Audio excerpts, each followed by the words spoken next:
Supreme কোর্টের I-PAC মামলার শুনানি শুরু হয়েছে। ঠিক যেরকম কিছুক্ষণ আগে আপনাদের বলছিলাম যে এবার রাজ্যের তরফে বাড়তি সময় চাওয়া হয়েছে, যার বিরোধিতা করেছে ইডি।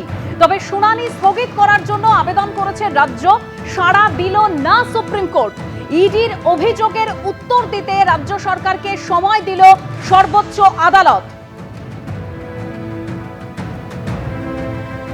শুনানি স্থগিত করার আবেদন করা হয়েছে রাজ্যের তরফে, যেখানে সুপ্রিম কোর্টের তরফে এতে সাড়া দেওয়া হয়নি। তবে ইডির অভিযোগের উত্তর দিতে রাজ্য সরকারকে সময় দিয়েছে সর্বোচ্চ আদালত, এরকমই জানা যাচ্ছে। এর আগে দু দফায় সময় চেয়েছিল ইডি, আর এবার রাজ্যের তরফে সর্বোচ্চ আদালতে সময় চাওয়া হলো, অর্থাৎ বাড়তি সময় চাইল রাজ্য, যার বিরোধিতা করেছে ইডি। শুনানি স্থগিত করার আবেদন করেছে রাজ্য, সাড়া দিল না সুপ্রিম কোর্ট। তবে ইডির অভিযোগের উত্তর দিতে রাজ্য সরকারকে সময় দিল সর্বোচ্চ আদালত। তদন্ত চলাকালীন মুখ্যমন্ত্রী তদন্তের জায়গায় ঢুকে গেছেন, এই ঘটনা অস্বাভাবিক। এই যুক্তি দেখিয়ে রাজ্যের শুনানি আবেদন স্থগিতের বিরোধিতা সলিসিটর জেনারেলের।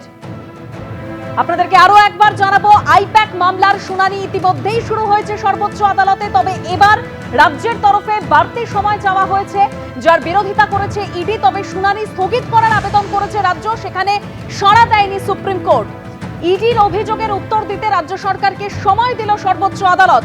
তবে তদন্ত চলাকালীন মুখ্যমন্ত্রী তদন্তের জায়গায় ঢুকে গেছেন, এই ঘটনা অস্বাভাবিক। এই যুক্তি দেখিয়ে রাজ্যের শুনানি আবেদন স্থগিতের বিরোধিতা করেছেন সলিসিটর জেনারেল। এর আগে আইপ্যাক মামলায় সুপ্রিম কোর্টে হলফনামা পেশ করেছিল ইডি, যেখানে বলা হয়েছিল নথি নেওয়ার আগে কোনো তদন্তকারী আধিকারিকের অনুমতি নেননি মুখ্যমন্ত্রী মমতা বন্দ্যোপাধ্যায়। যে নথিগুলি নিয়ে যাওয়া হয়েছে তা তৃণমূলের নাকি কয়লা পাচারের, সে সম্পর্কে নিশ্চিত করা যাচ্ছে না। ইডির অফিসারদের কাছে শুধু দল সংক্রান্ত তথ্য নেওয়ার অনুমতি চাওয়া হয়েছিল। উপস্থিত ইডি অফিসাররা তাতে আপত্তি করেননি এবং মমতা বন্দ্যোপাধ্যায়কে ফাইল ডিভাইস নেওয়ার অনুমতি দেন। অর্থাৎ এর আগে ইডি এই কথাগুলোই জানিয়েছিল। তবে এবার রাজ্যের তরফে, অর্থাৎ আজকে যে আইপ্যাক মামলার শুনানি শুরু হলো, সেখানে বাড়তি সময় চাইল রাজ্য। শুনানি স্থগিত করারও আবেদন করেছে রাজ্য, তবে তাতে সাড়া দেয়নি সুপ্রিম কোর্ট। ইডির অভিযোগের উত্তর দিতে রাজ্য সরকারকে সময় দিল সর্বোচ্চ আদালত। তদন্ত চলাকালীন মুখ্যমন্ত্রী তদন্তের জায়গায় ঢুকে গেছেন, এই ঘটনা অস্বাভাবিক। এই যুক্তি দেখিয়ে রাজ্যের শুনানির আবেদন স্থগিতের বিরোধিতা সলিসিটর জেনারেলের।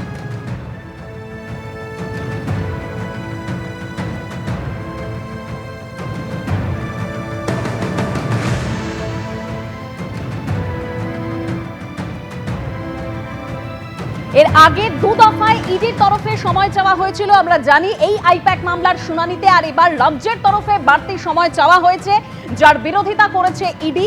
তবে ইডির অভিযোগের উত্তর দিতে রাজ্য সরকারকে সময় দিল সর্বোচ্চ আদালত। সলিসিটর জেনারেল যে যুক্তি দেখিয়ে রাজ্যের শুনানির আবেদন স্থগিতের বিরোধিতা করেছে তা হলো যে তদন্ত চলাকালীন মুখ্যমন্ত্রী তদন্তের জায়গায় ঢুকে গেছেন, এই ঘটনা অস্বাভাবিক। এই ধরনের আবেদন শুনতে পারে 5 বিচারপতির বেঞ্চ। তবে এর আগে ঠিক যেরকম তথ্য আপনাদের সামনে বলছিলাম, যে যেখানে বলা হয়েছিল যে নথি নেওয়ার আগে কোনো তদন্তকারী আধিকারিকের অনুমতি নেননি মুখ্যমন্ত্রী। ইডি বলেছিল যে নথিগুলি নিয়ে যাওয়া হয়েছে তা তৃণমূলের নাকি কয়লা পাচারের, সেই সম্পর্কে নিশ্চিত করা যাচ্ছে না। ইডির অফিসারদের কাছে শুধু দল সংক্রান্ত তথ্য নেওয়ার অনুমতি চাওয়া হয়েছিল।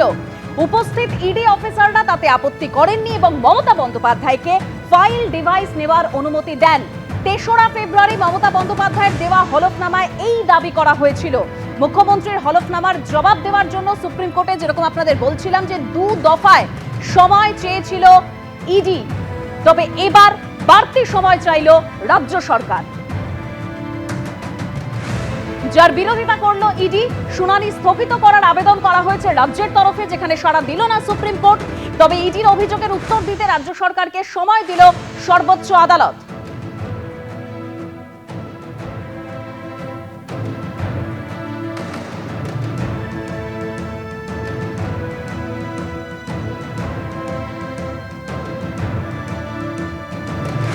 আর যেদিন আইপ্যাকের তল্লাশি, অর্থাৎ প্রতীক জৈনের বাড়িতে তল্লাশি চলছিল, ঠিক সেই সময় মমতা বন্দ্যোপাধ্যায় পৌঁছে গিয়েছিলেন, সেদিন আমাদের মনে আছে।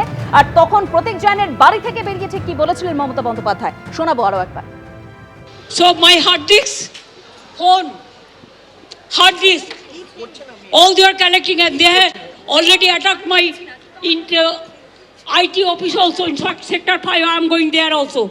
ED raided my IT sector office to collect all of our party hard disk, the candidate list, the party strategy, the party plan. Is it the duty of the ED and Amit Shah? And he's taking away all my party documents. যখন অফিসে কেউ ছিলই না প্রায়, এবং তারা এসে আমাদের পার্টির সব ডেটা, সমস্ত ল্যাপটপ, সমস্ত আইফোন বা ফোনে যে সমস্ত স্ট্র্যাটেজি আছে ইলেকশনের, ইনক্লুডিং SIR, আমাদের কাজ চলছে।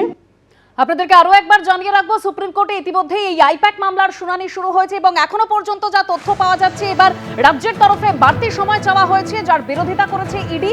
তবে শুনানি স্থগিত করার আবেদন করেছে রাজ্য, কিন্তু তাতে সুপ্রিম কোর্ট সাড়া দেয়নি। তবে ইডির অভিযোগের উত্তর দিতে রাজ্য সরকারকে সময় দিয়েছে সর্বোচ্চ আদালত। তদন্ত চলাকালীন মুখ্যমন্ত্রী তদন্তের জায়গায় ঢুকে গেছেন, এই ঘটনা অস্বাভাবিক, এই যুক্তি দেখিয়ে রাজ্যের শুনানির আবেদন স্থগিতের বিরোধিতা সলিসিটর জেনারেলের। এই ধরনের আবেদন শুনতে পারে 5 বিচারপতির বেঞ্চ। এই আবেদন নিয়ে সিদ্ধান্ত নিতে পারে 5 বিচারপতির বেঞ্চ। সুপ্রিম কোর্টের সওয়াল রাজ্যের আইনজীবী শ্যাম দিওয়ানের।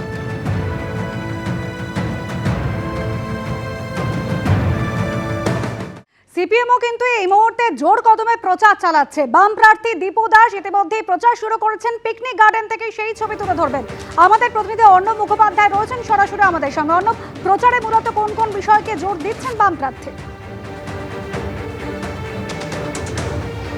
দেখো, এই মুহূর্তে আমরা দেখতে পাচ্ছি যে পিকনিক গার্ডেন, সেখানে কিন্তু দেওয়াল লিখন হচ্ছে দুর্নীতিমুক্ত স্বচ্ছ সরকার করতে কসবা কেন্দ্রে সিপিআইএম প্রার্থী দীপু দাসকে জয়ী করুন, এবং এখানে পরপর দেওয়াল লিখন চলছে। দীপু দাস আমাদের সঙ্গে রয়েছেন। দীপুদি, আপনার থেকে জানতে চাইবো, আপনি 10 বছর কলকাতা পুরসভার একসময় কাউন্সিলর ছিলেন এবং সেই অঞ্চল থেকে আজকে আপনি বিধানসভা নির্বাচনে লড়ছেন। তো এলাকাটা কতটা সুবিধা হবে এই জায়গা থেকে লড়তে? এলাকার মানুষ তো সব সময় পাশে থাকেন। আপনি যে কালকেও আপনি বিধানসভার ভোট স্বচ্ছভাবে হয়, দেখবেন এলাকার মানুষের বামপন্থীদের পক্ষে। পরশুদিন যদি কলকাতা কর্পোরেশনের ভোট হয়, তাও মানুষ বামপন্থীদের পক্ষে থাকবে। এখানকার মানুষ বামপন্থীদের পক্ষে, কারণ বামপন্থীরা যেভাবে এখানে মানুষের পাশে থেকে যেভাবে কাজ করে, আজকে শূন্য আমরা, তা সত্ত্বেই অঞ্চলের মানুষের যে কোনো বিপদ আপদে পাশে থাকি আমরা, মানে মানুষ আমাদের পাশে আছে। তৃণমূলের এখনো অবধি প্রার্থী তো ঘোষণা হয়ে গিয়েছে, বিজেপির এই কেন্দ্রে ঘোষণা হয়নি, কিন্তু তৃণমূল প্রার্থী হচ্ছেন জাভেদ আহমেদ খান। তার বিরুদ্ধে আপনি লড়ছেন, কিভাবে দেখছেন? না, জাভেদ বাবু আমার বয়স্ক ব্যক্তি, উনি শ্রদ্ধেয়, উনি আমার অভিভাবক বড়, কিন্তু সেটার তো বিষয় না। বিষয়টা হচ্ছে যে উনি যে MLA রয়েছেন কসবার বিধানসভায়, কোনো উন্নয়ন হয়নি, কোনো উন্নয়ন হয়নি। উপরন্ত দুর্নীতিগ্রস্ত সরকারের সঙ্গে উনি দুষ্কৃতীদের যুক্ত করেছেন কসবা বিধানসভায়। ওনার কাউন্সিলরকে গুলি করতে আসেন, সেই অপরাধী আজ পর্যন্ত ধরা পড়ে না। ওনার অঞ্চল 108-এ মার্টিনপাড়া প্রত্যেকটা জায়গার মধ্যে গোষ্ঠীদ্বন্দ্ব, মারপিট, গুলি, খুন, আগুন লাগছে, বেআইনি বাড়ি ভেঙে পড়ছে। একটা সুস্থ সুন্দর পরিবেশ ছিল কসবা বিধানসভার। এই আমাদের কমরেড সচিনদা ছিলেন সেই বিধানসভার, আমাদের বিধায়ক ছিলেন, কমরেড রবীন্দ্রের বিধায়ক ছিলেন।